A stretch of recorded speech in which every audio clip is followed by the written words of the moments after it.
This is the Yanks Go Yard podcast with Adam Weinrib and Thomas Carannante. Welcome to the Yanks Go Yard podcast. I'm Adam Weinrib alongside Thomas Carannante. The Yankees are playing in Lakeland right now, but if you have a TV or a computer, you wouldn't know it. You wouldn't be able to watch it. You just have to believe what they told you. So we hope you're here watching us instead. We're two guys talking at a computer screen. The Yankees telegraphed a little piece of their opening day roster this week. And given that we've talked so much lately about injuries and disasters and backup plans, it does feel a little bit fun to talk about a real roster decision, an actual choice that was made, a bit of a surprise, and someone who, let's be honest, has earned a bit of a spotlight, even if the demotion was slightly surprising to get them there. Plus, of course, Brian Cashman's comments on Gerrit Cole, the unlikelihood of a backup plan coming to fruition as Joel Sherman spells a few out. There's a hard effing no to plenty of these. Couple updates on position battles and non-roster invitees catching our eye before we sign off. Thanks for joining us, as always, every Monday, every Thursday, 2 o'clock Eastern on YouTube, and then on all podcast platforms afterwards. Seeing a lot of listens. We love that. Seeing some views. Views are cool. If you like what you see, subscribe here or subscribe there. No bad place to subscribe. As long as you, again, like the content, review us. If you don't, do not give us 1 star, please. You can if you really want to, but definitely don't give us 3 stars. Again, like, what is that? Either you care enough to give 5 stars or you hate enough to give 1 star. What is 3? What is 4? Like, I'm the most honest reviewer in the world. I want everyone to know this is a 4-star podcast. It could be better. Like, we just love the 5th star. Or again, go hard in the paint and give us just 1. Thomas Carannante, welcome to the show. I was actually kind of taken aback by the Yankees' decision this week that we keep teasing. And I guess we might as well just spit it out. They've basically just been demoting top prospects the whole time. Yeah. Which, that's what they do. They give the top prospects a week and a half a showcase, and then they go, okay, you're going to start the year at AA or single A. Now get out of here. And those people can continue to filter in. It just means they have no chance of making the opening day roster. So like Hunter Griffin at Pirates camp got like 5 at-bats, homered, got sent down, but has been brought back up as a fill-in over and over again. So Spencer Jones gets demoted this week. You're going to see him again, probably. They're going to need bodies. 29 people playing these games. But I was genuinely surprised to see Everson Pereira assigned to Scranton this week, especially after Joel Sherman went out of his way to say that he was hearing from some people that the right-handed bat the Yankees are seeking, if they don't get one, that Pereira might just be carried as a lefty mashing DH from the right side of the plate. And then when he's able to be worked into games in the outfield as he continues to recover from elbow surgery, then maybe he's a backup. Maybe he starts sometimes against lefties over Dominguez. They can get more creative once he can actually play the field. But it seems, I guess, that this says 2 things, sending him down. 1, that they'd like him to get more outfield reps in the minors before being considered for major league roster space. And 2, that they really believe in Dom Smith, who's at camp playing well and probably maybe has filled more of a leadership void than we know from the outside. Did this surprise you at all? I predicted Dom Smith in my roster projection last week, and then I got spooked by all the Pereira stories, and then I felt like I'm wrong. I'll publish it, but I'm wrong. And now I guess I had the right intuition at the start. Yeah, I mean, this surprised me because there's nobody else, right? Like, there's no other, like Alexander Vargas tearing it up. He's not making the roster. George Lombard hitting great, not making the roster. So there's this big gulf between guys who are performing and can and should and might make the roster, and then guys who are clearly not going to make the roster, and there's no space for them. They're just there for us to have a look at during spring training. And Pereira, I felt, was in this bucket right here, where it was like, okay, he has major league experience. He's hitting the ball. The Yankees need a right-handed bat. I understand he's limited to DH reps for the foreseeable future based on the injury, but again, they just need a bat, and they need a right-handed bat. So it was a little, and he was hitting better than most people at spring training, right? He was batting .350 with a 1.090 OPS, which is pretty friggin' good in 20 at-bats. Like, I'm not going to get too into it, but I am legitimately concerned about, Volpe and Jazz Chisholm, the numbers just aren't there. And you're wondering like how much more of a leash you're going to get. Not a leash, like these guys are starters, right? But how much longer are the struggles going to persist in spring training? Like we saw some guys get off to slower starts and pick it back up. Cody Bellinger has been doing great. Trent Grisham is hitting the ball over the last week or so. Dominguez homered off Jackson Jobe in today's game. Goldschmidt homered off Jackson Jobe in today's game. You've got wins, but like Ben you Rice said, struggling. Ben Rice is struggling too, and these are guys who are going to factor into the opening day lineup / roster. So demoting Pereira is bizarre. And then we keep hearing, right? The Yankees are seeking a right-handed bat. They're looking for one. I don't know where they're looking. I don't, because we'll get into Cashman's comments post Gerrit Cole surgery in a minute here, but I don't know. He's talking about how it's hard to find talent that's going to kind of transform the roster this late in the offseason and this close to opening day, yet they're scouring the market for a right-handed bat, something they neglected after knowing Giancarlo Stanton's fate months ago. Not fate, but knowing the risk months ago. So if they're demoting Pereira in hopes that they're just going to randomly find somebody before opening day, that's crazy to me.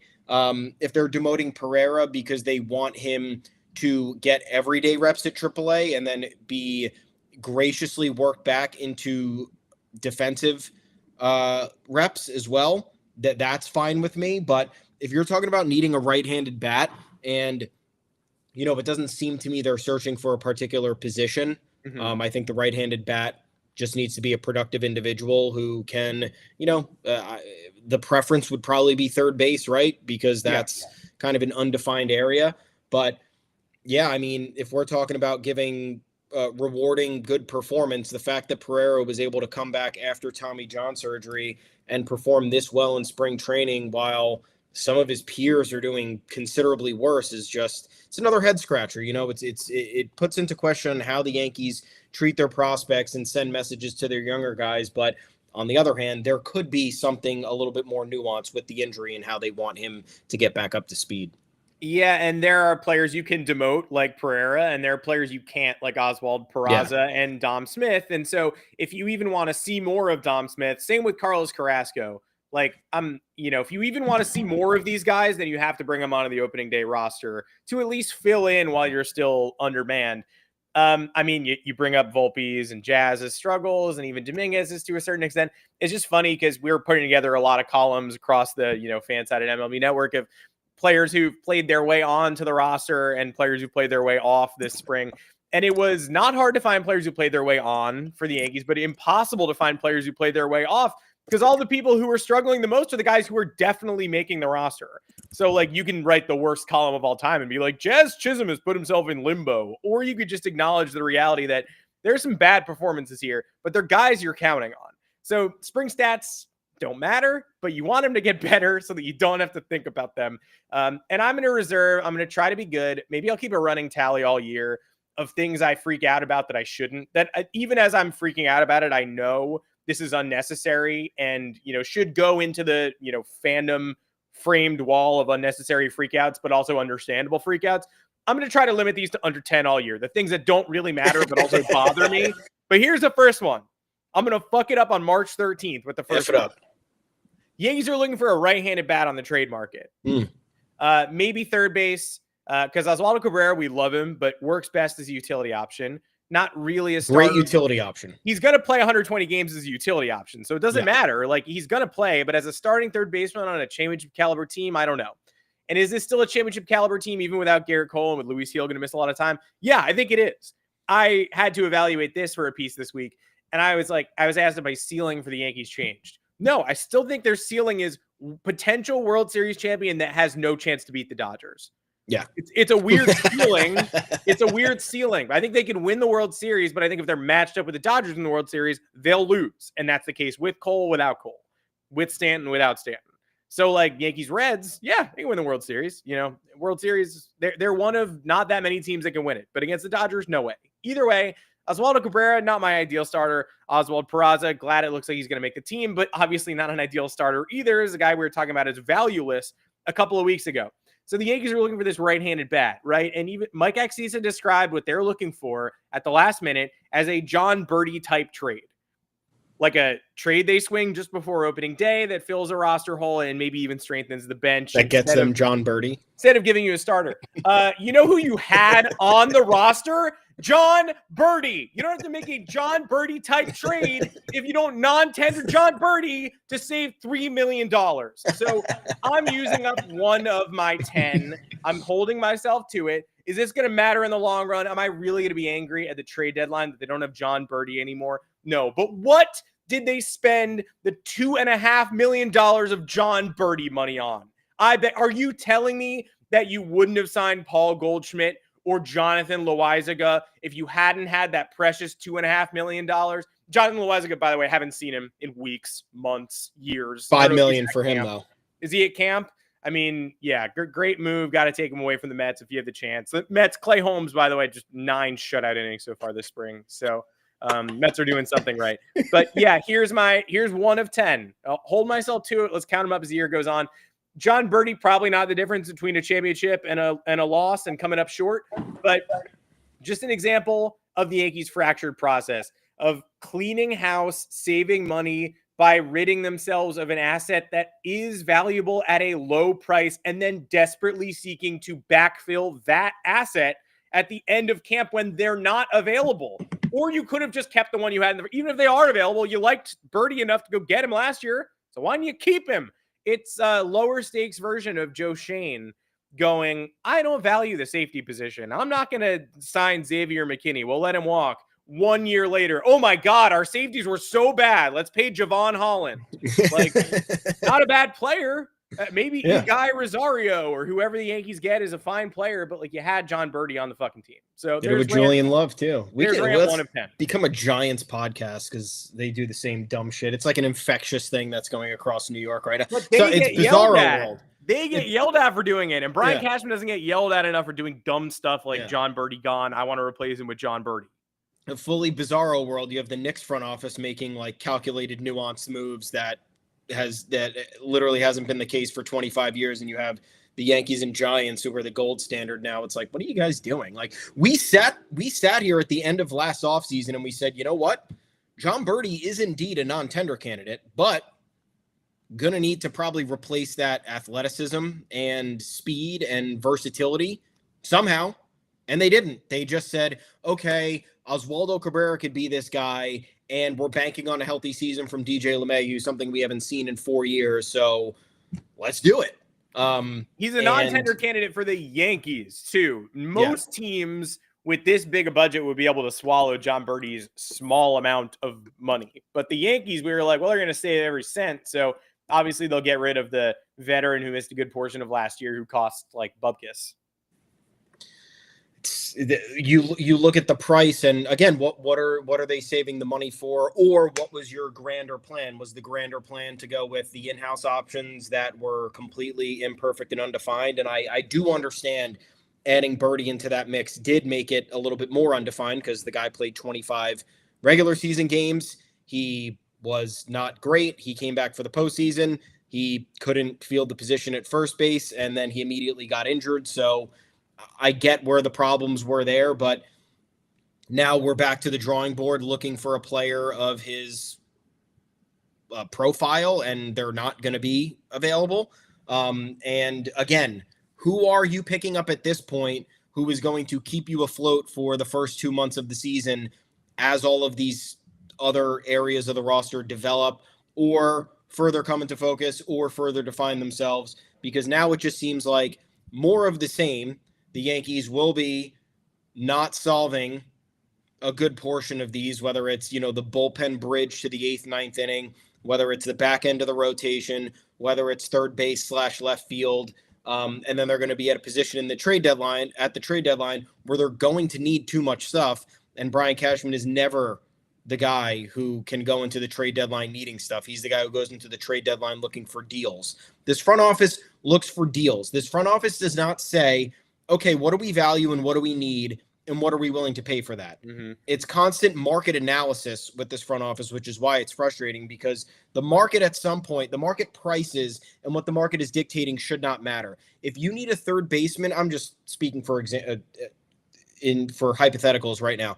If you need a third baseman, and that's a position you need to fill for the upcoming season, and it's a glaring hole, and it's clearly something that can hold you back, whatever the market price dictates, you, in your vacuum, should be willing to go far over that, because you say, okay, here's the missing roster piece. Like, it's not looking good. We need to make sure that this roster is wholesome and that a very important defensive and, quite frankly, offensive position is filled properly. Like, I don't care what the market is saying. We can overpay here. Yeah, I wish I didn't have to pay this, but I do. Yeah. I spent $42 today to get Guinness cream cheese. I wish that wasn't the price, but I'm glad I had to pay it. I needed it, so I got it. Yeah, so I mean that's how deals have to be looked at from time to time. I'm not saying go out and overpay for every position of need at every deadline, but also don't go out and try to underpay every deadline and underpay every offseason, which is always the case. Always the case with this team, and that's been the problem with taking the roster to the next level. It's been the problem with righting wrongs faster than, faster than fans would have or were hoping for, and addressing positions of need with intent and with efficiency. Because the longer you wait and the longer, we'll let the market dictate itself for what? You're going to wait 2 months to fill 2 starting positions because some guy was asking for a top 10 prospect instead of a top 15 prospect. Like, I'm not in these discussions, but we've seen enough deals go down in our professional media careers where it's like, all right, just make the move, man. Like, we've seen AJ Preller go for the jugular, and yeah, maybe he overpaid for that for Juan Soto. Maybe he overpaid for Dylan Cease. Like, you can make all these arguments, but at the end of the day, it was like, was the risk worth it? Did it technically make the team better? Did it put the team in a better position to succeed? Maybe it didn't work out. Maybe Soto didn't work out, but they went to the NLCS that year and they were really close to going to the World Series. And then whatever happened the following year with team chemistry, like, you kind of throw your hands up at that. But they've been able to restock the farm system properly, and they've been able to still have, 3 of the top prospects in the game. So, like, where's that initiative? Where's that throwing caution to the wind, expressing confidence in your processes where it's like, you know what, fuck it. We'll get rid of 2 of these top 5 prospects. We'll replace them, though, in 2 years' time, and we're not going to be worried about it. So it's more of the same with the Yankees. It's going down to the wire, looking for stuff that you absolutely need to fill a position of need or an area that's completely valuable with little time remaining. And then you put yourself in the bind where it's like, you're either getting a player who's underwhelming and is not going to get the job done, or you're going to subject yourself to that elevated price that you're not willing to pay anyway. So this is where we say the processes need to be refined and fixed, because we're reaching a point where nothing's getting done.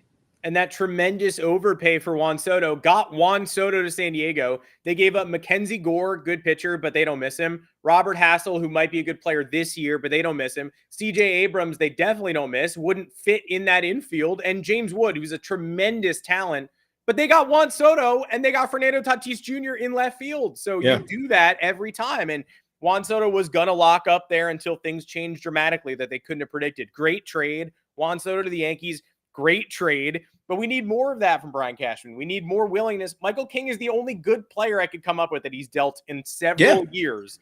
And there was an Angels scout executive, Angels personnel person who told Joel Sherman when it came to Luis Rengifo, when's the last time Brian Cashman traded a good player, describing why they're not going to deal with him as be as enthusiastic about dealing with him. And there's a Yankees tax because the Yankees are the Yankees and no one wants to help the Yankees be good. But there's also maybe a growing Yankees tax that's like, Brian Cashman, that guy always gives me garbage. I don't want to deal with a guy who gives me trash.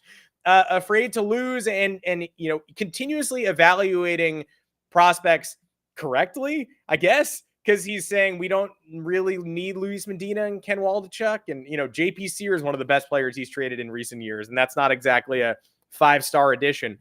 Please rate our podcast 5 stars, not 4.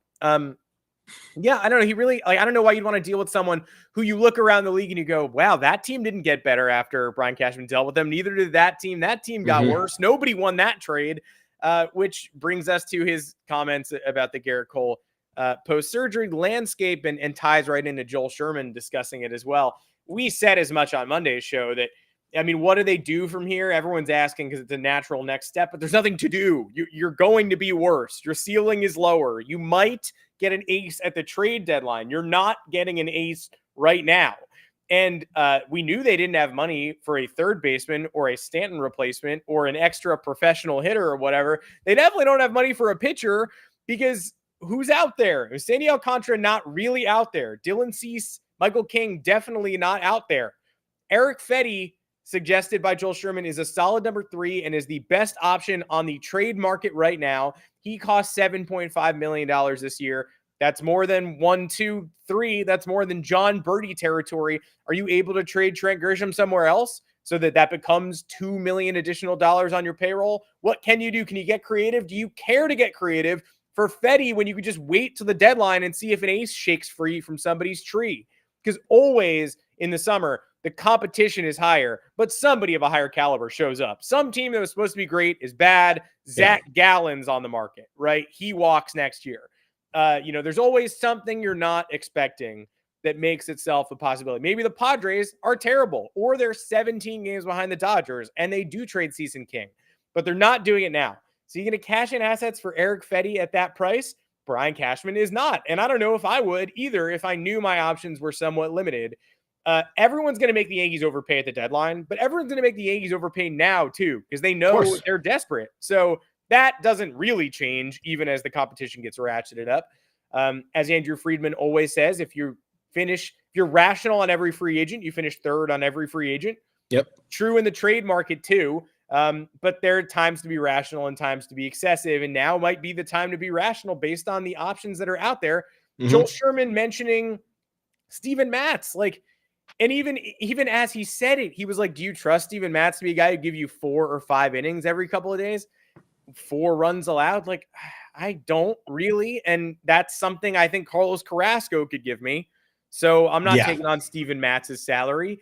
And Sonny Gray, maybe the closest thing to an ace that's available right now, but Yankees already fucked that one up. He's not coming. He's not waiving his no trade to come here. And we don't want him here because when he was here, he let the Yankees get in his head and change his pitch mix, and he was terrible. And then he smiled at the crowd as he was terrible.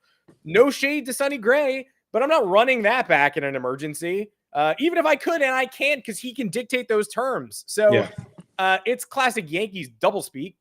We've heard it a million times about being capped out unnecessarily, but at the same time, I'm much more sympathetic to it on the pitching front than I am in terms of getting offense. I mean, also, are we even sold on Fetty? 32 years old, had one good major league season. One good season last year after pitching in Korea in 2023. Everyone is, I wouldn't be against acquiring him, but you look at the price tag, $7.5 million. You look at probably, again, the Cardinals knowing the Yankees are desperate, and you're like, this is not. I don't disagree with Brian Cashman, right? He said after the Gerrit Cole news, this is hard to make a deal for. To make a deal to replace somebody of this caliber. Obviously, we knew that replacing Gerrit Cole 1-for-1 was not an option. It's replacing him in the aggregate. But then Cashman starts talking about, waiver claims and non-roster invites pop up. And it's like, dude, no, that's not how you solve that's not how a World Series champion solves a Cy Young caliber problem. You don't say, oh, you know what? Let's see who pops up on waivers over the next week. Let's see what non-roster invites are giving us the goods right now. Oh, we signed Cookie Carrasco earlier this offseason. We knew he'd come in handy at some point. It's like, I don't know what you say to the media. I really don't. But when it's more of the same like that with the behavior that we've seen in terms of, go back to last year's deadline, right? Jazz Chisholm, Enyel De Los Santos, Mark Leiter Jr. Enyel De Los Santos, who was gone in less than a month. Mark Leiter Jr., who was de-emphasized in less than a month. Jazz Chisholm, who was honestly as good as you could possibly be for what he had to deal with in terms of switching positions. But You have Juan Soto for 1 year. He's not guaranteed to come back. You have Gerrit Cole with an elbow injury who could undergo Tommy John surgery at any moment. You have a rotation that is stepping up and getting you wins. You have a bullpen that's on stilts that is somehow delivering you victories in spite of Clay Holmes blowing the most saves in the league. It's like, you don't fucking up the ante for this team right now when you have the chance to do it. And that ended up playing a role in keeping them from winning the World Series. If the Yankees have a little bit more talent and a little bit more structure on that 2024 roster, Ohtani's injury, Freeman's injury, the decimated Dodgers pitching staff, all of that becomes a much more magnified matchup battle in the World Series. And it just ended up not mattering because the Yankees had a number of factors against them, whether you want to talk about the rest of the rotation not delivering, Aaron Judge disappearing, but like another 2 players in the mix at the deadline was not that much to ask for, and it could have made all the difference. So when Brian Cashman is talking about, you know, when it's low energy type response to Gerrit Cole, like, yeah, you know, I saw Tommy John coming the second he started having issues. And it's like, great, you saw Tommy John coming weeks ago, and now you're telling me that non-roster invites and waiver claims are going to be the possible option to fill this in the meantime. It's like, I get it. There is nothing we're going to make happen right now, but I don't even know what the messaging is, and I just know it's not that because it doesn't make the fans feel any more confident in the process. Because again, the process has been, we'll see what we have, we'll see what the market dictates, and then we'll make a decision at the last minute. And then it never works out because you don't acquire the right talent. Or again, like you could wait till the trade deadline, right? The 2 options right now are try to pry somebody away from a team and overpay to get ahead of the trade deadline, or to put yourself in a bit of a precarious position with surrendering more assets than you want, or it's get to the trade deadline and know the reality then. We have an expanded playoff field. Fewer and fewer teams are selling. There's going to be more people at the front of the line looking for, especially starting pitching. So, like, which is it? Because if you're telling me right now it's hard to acquire people this close to opening day, you can't tell me it's going to get any easier as we approach July 30th, because it's not. There's going to be more teams involved in Sandy Alcantara, who now has 3 months of pitching under his belt, showing the world that he's out of the woods with Tommy John surgery. And I'm not saying he's available right now, but those are just factors to consider. The more these guys show that they're healthy, the more that these guys get more starts under their belt to show that they're capable of handling a full season workload, or they're capable of handling a top 3 spot in the rotation, the price is only going to go up. So it really doesn't matter what you pay now, because you're probably going to be paying for it even more so later on. Either way, I don't know. I have no answers here, but it's just, again, it's more of the same Yankees process that kind of has gotten them not that far. Yeah. And the thing is, you're making a hilarious timeline bet if you're thinking about trading for Sandy Alcantara. Because right now, in this moment, he's not getting traded. So it doesn't matter. There's some weird tweet going around about how Aaron Judge has made it clear to the front office he likes him. Yeah, I like him too. He's not getting traded. Brian, I've been thinking about one of the best pitchers in the league. What do you think? Oh. Yeah, Brian, let me shoot something off you. Be straight with me. Okay, let me know if you don't vibe with it. But thinking about Sandy, you seen Sandy Alcantara in Miami? And they trade people in Miami, Brian. They do. Yeah, okay. So I'll catch you later. By the way, Alex Verdugo said to hit him up. He is still available. But he's not getting traded now, right? And also right now, the Yankees do not have the prospect capital to acquire Sandy Alcantara without trading Jason Dominguez. They'd have to go really buck wild to get it done. Dominguez, Lombard, Jones, Warren. Like, they'd weaken the rotation. That'd be fucking nuts, though. They'd weaken the roster. It'd be crazy. But they are betting that by the trade deadline, Alcantara stays on an upward trajectory. And at that point, you get a half season of Ben Hess, a half season of Bryce Cunningham, another half season of Schlittler, like Roderick Arias. You are hoping Maeda finally breaks out. You are hoping that you hit on 3 dudes so that you can say Dominguez stays, Jones stays, how about Lombard, these 2 pitchers, and a lottery ticket that no one at the major league level has ever heard of. And you hope that you have enough breakouts in your system to be able to compete with the upper echelon offers. I don't know if you can surpass the best offers, but you never know the Yankees are going to have to make a bet that whatever develops in their system over the next 3.5 months changes the course of this conversation and allows them to bet and ante up and meet the Red Sox where they are, or meet whoever is pursuing Alcantara where they are. Right now, they can't do it, but luckily no one else is going to do it either. Same with the Padres and Cease and King. They're not going to be able to get a controllable ace, I don't think, but maybe Alcantara, maybe, but I think the rental guys are your best shot. And if you're rational on all these guys, you'll finish third on all these guys, because you watched what the Padres gave up for Tanner Scott last year, and it was fucking insane. But at the same time, they got Tanner Scott, and he was great, and he was nails against Ohtani in the playoffs. He did exactly what they wanted him to do. So we'll see what that package looks like down the line. But they read the market and said, all right, we got to go nuts. Okay, we will. We will go nuts. That is what the market is dictating. And the Yankees said, no chance. We're going to get Mark Leiter Jr. and Enyel De Los Santos, who, hey, maybe we see something interesting in that fastball that no one else sees. Enyel De Los Santos throws approximately 2 fastballs. Nope, nothing here. We got to get rid of him. We were right. We saw nothing. That's what you can't do in an all-in year at the deadline, unless you're positive about Leiter, who ended up being nails in the playoffs, and we love him, and that was nice. But he did not have a good summer. Did not hags, to say the least.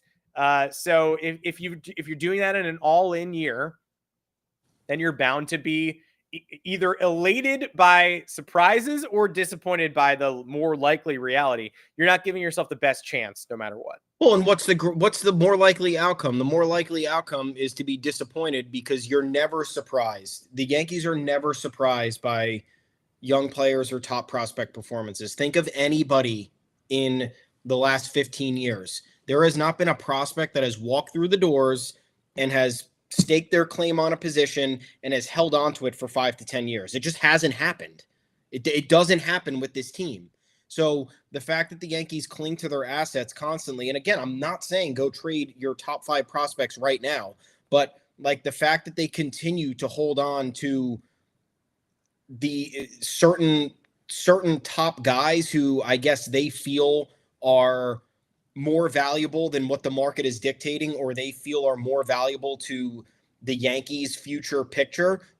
They're never valuable to the Yankees' future picture, because we've seen these guys either flame out rather quickly when they hit AAA or when they finally make their MLB debuts, or they get crushed by injuries, or the Yankees create these positional logjams year in and year out that hinder their development at the big league level, and they don't get these consistent at-bats. So my confusion and my gripe with the organization is the fact that, okay, you don't want to go the extra mile to overpay for this player or this player. I understand that.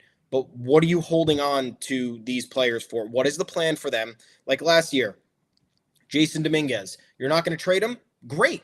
That's totally fine. I like Jason Dominguez, but you're not going to call him up when rosters expand, and you're going to tell us there's no lane for him to play. And then 9 days later, actually there is a lane for him to play. Mm-hmm. You're not going to trade. And look, maybe they're right about Will Warren, but at the time, you're keeping Will Warren out of trade. That's holding you back from building a World Series roster for 2024 with 1 year of Juan Soto. Are you kidding me? So that's where my confusion is. It just seems like there is a consistent philosophy with the Yankees in terms of valuing their assets and staying within whatever the market dictates, but then it results in just total inaction that never really gets them anywhere. So there needs to, you either need to start seeing these assets develop into something that brings the roster to a different echelon, or you need to just start trading them away and get star players. Mm-hmm. And I do know that we do know that there's a Yankees tax, but at the end of the day, if the Yankees come calling and they are offering you an extra top 10 or top 5 prospect in a package that somebody else is not, they're going to get the deal. Yeah. It just comes down to being more aggressive, as we've seen with the Padres. Is the Padres way the smartest way? No, but at the same time, it's been the smartest way in terms of them getting the players that they think are going to make the roster better. So, I don't know, Jazz Chisholm is a perfect example. He was a distressed asset, somehow viewed as a clubhouse distraction. League ended up kind of falling into a league average bat. And then that's where Brian Cashman pounced and said, you know what? Yeah, we'll well, this is where we'll make our move. And look, it could be a great move, but it didn't represent a move where it's like the Yankees get Jazz Chisholm and you're like, oh, fuck yeah. Like, yeah, let's go. It's like Yankees get Jazz Chisholm and you're like, cool. Like, really good supporting act piece that I think could fit to this roster, but like jury's kind of still out. Don't know what's going to happen. And it's just been so long since the Yankees have gotten that outside of Juan Soto. Juan Soto does not count. That is a once in a lifetime trade acquisition that will likely never happen again. But other than that, there no trade acquisition has walked through these doors since 2018, and you've been like, absolutely, let's go. Like this is going to change everything for us. This is worth the overpay. It's always been like, okay, cool. I guess we'll see what happens. Like this could be fun. Like even Joey Gallo at the time, where he was an all-star with the Rangers, you're like, okay, like I don't know. I really just don't know. It could be really awesome, or it could just be whatever, and then he goes his separate way, and it ended up being the worst thing ever, and they ended up parting ways. So until this approach changes, I just don't see the Yankees being as successful as a lot of fans envision them to be. Yeah, I mean, Joey Gallo at the time, you were like, well, I mean, yeah. It was more strikeouts, and you're just like, great, we don't need another guy who walks and hits home runs and strikes out like that. That's what we don't need. And it ended up being true. We didn't need that. But it ended up being as bad as it's possibly been. Yeah. Nothing has ever been worse than that. Partially his fault. Yeah. Yes. That was not Brian Cashman's fault. It was just another move where it was all right, great. Like more of the same, not sure what's going to happen, but okay. It wasn't like, you go out, I don't know what, like the Dodgers getting Trey Turner that one year where it was like, let's fucking go. You're a Dodgers fan. Scherzer that year. Let's fucking go. Like what? I don't know. Like again, it goes back to but like we're just talking about the Padres. The Padres went out and they got players they wanted. Who else was even in contention last? Like even the fucking Guardians, like going out and getting Lane Thomas. Like that's a move. Mm-hmm. I don't know if we've made a move like, it doesn't feel like we've made a move like that. And I could be wrong. My negative blinders could be on, but again, like, you're looking at a stripped down version of the Yankees roster right now, and it's kind of bleak. And you're right. This is still a contending roster. It absolutely is. But the ceiling is maybe make it to the World Series and get whomped again. Or in my mind, the ceiling is get to the ALCS and you're in a really tight battle with somebody and you probably lose. That's where my head's at. And that's not me being pessimistic. It's just like there are some AL teams that could be better than us, and we will find out in a couple months. We just don't know right now. Yeah, they're on par with a lot of teams, and I like the Red Sox better. And yeah. I don't know if I'm buying the Rangers.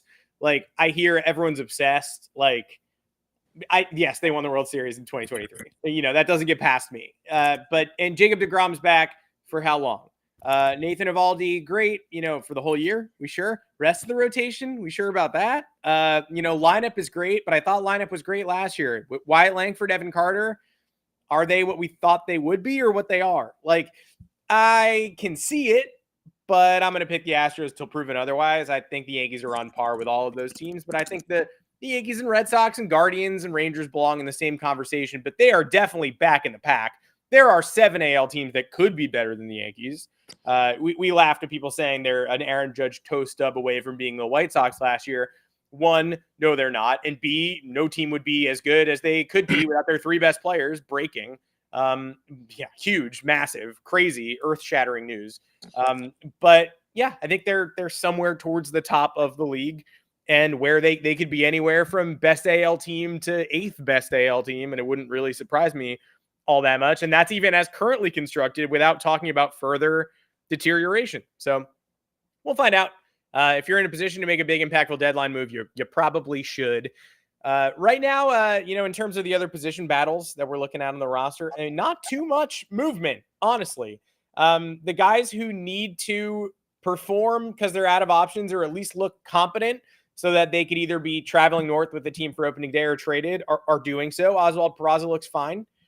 I saw him in person on Sunday, in-person scouting. Actually looked pretty slick in that game and had some hard hit balls. So good for him. He'll probably make the team. Don't see any reason why he won't. Yoendris Gomez out of options. Yeah, he's been awesome. He put together like 3 great innings the other day. He's probably a bullpen swingman lock at this point. I don't know why you could trade anybody who's out of options, but I don't know why you trade him. And then backup catcher, JC Escarra seems like a lock over Alex Jackson at this point. Alex Jackson hit a double and a homer in an early game against, I actually think it was Gerrit Cole's primetime start against the Jays. So what a great night. We'll never forget that. But he's 3 for 14 on spring, which, the 14 tells you more than the 3.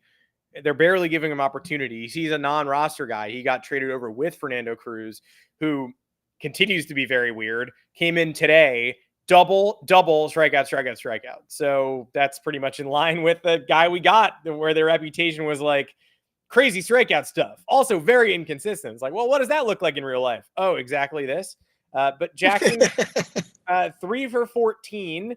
But he's been stuck on 14 for a while. So yeah, I don't know if he's hurt or just not being used, or they've seen all they need to see from him. But Escarra plays a lot. 2 homers and 27 ABs, hitting 370 with 1,007 OPS. So better story, internal, already on the 40-man. I would have given him the edge anyway if he just showed up and looked fine, but he showed up and looked great. So not sure if you could be hoping for more upside out of a backup catcher. I think he's pretty much a lock at this point. Other than like bullpen roles sorting themselves out, and Devin Williams and Weaver and Hamilton, as long as they're all right, they'll be in the back end. Brett Hedrick has a chance. These lefties, Matzik not going to make the opening day roster. But things look pretty set in stone pending injuries, which always happen and have happened, and they've already been beset by them. But in terms of the non-injury related battles, I'm not really seeing anything too, salacious going on right now. No, because you know why? There's never competition fostered in spring training for the Yankees. Like, there just isn't. Like, third base was, quote, a competition. And I think in everybody's eyes, like Yankees fans who have been paying attention, it's been under disguise as a competition. The platoon has been under disguise as a competition. It was always going to be a platoon because DJ LeMahieu was never going to play 150 games. That's just the reality of it. They were never going to just outright DFA Oswald Peraza. So, like, you knew he was going to be on the roster in some capacity. And then you look at the rest, like, the pitching has been injured since day one, so it's kind of limited what competition needs to happen. Like, we thought there was going to be a back at the end of the rotation competition. There hasn't been. Now it's just a regular rotation that's exposed to one more injury derailing the entire thing. Same with the bullpen roles. Like, the Yankees essentially filled like innings 7, 8, 9, and then they left everything up to a roll of the dice. And we just, like, there's nothing that interesting going on. There's no one turning heads at that point where it's like, oh, this guy could maybe threaten for the setup man spot. It's like, no, that spot's already settled, and we need to continue to bridge a gap to the 8th and 9th innings. And, like, is there anybody here that's interesting? There was, and then they got injured. So now you peel back the next layer, and it's like, yeah, nobody here is particularly interesting. So, I guess we'll wait and see what happens during the regular season. Outside of that, like, it's nice to see JC Escarra doing well. He's got a very heartwarming story. And the fact that he's responding in a way that makes the argument difficult for is it difficult? Like, is parting with Alex Jackson going to be a problem for the Yankees? I don't really think so. But yeah, in terms of everything else, like, what else is catching your eye? Paul Goldschmidt's the first baseman, Jazz Chisholm's the second baseman, Anthony Volpe's the shortstop. Like we said, we have the platoon at third base. There's been no competition. There's been no veteran brought in to make that an actual competition. Same goes for shortstop. There is no backup shortstop. So, like, whatever. Or the backup shortstop is a guy who's going to play multiple positions and is not a true backup shortstop. Austin Wells is the catcher. He's looked fucking awesome. I love Austin Wells. Aaron Judge is the right fielder. Love Aaron Judge. Cody Bellinger has looked incredible. He's the center fielder. Jason Dominguez, no competition for left field, and he's shown flashes of greatness. And then earlier in spring training, it was like, does this guy field this position at all ever? We haven't seen any glaring gaffes on his end for a little while now, so it might be calming down. But again, it's not going to matter until regular season games are being played. That the manner with which he needs to bring an impact is not going to be shown until the first 2 months of the season. And even then, the Yankees have exposed themselves to a lot of what ifs. Like, I love the Paul Goldschmidt signing. Been peddling that for months. So love watching him so far. Yeah. Yeah. But we don't know what that's going to look like. Was last year the beginning of the end of his career, or was it a little blip on the radar and he could play a few more seasons at above average level? Anthony Volpe, again, like, jury's just still out on the offense. And the fact that hang on, I got the numbers right here.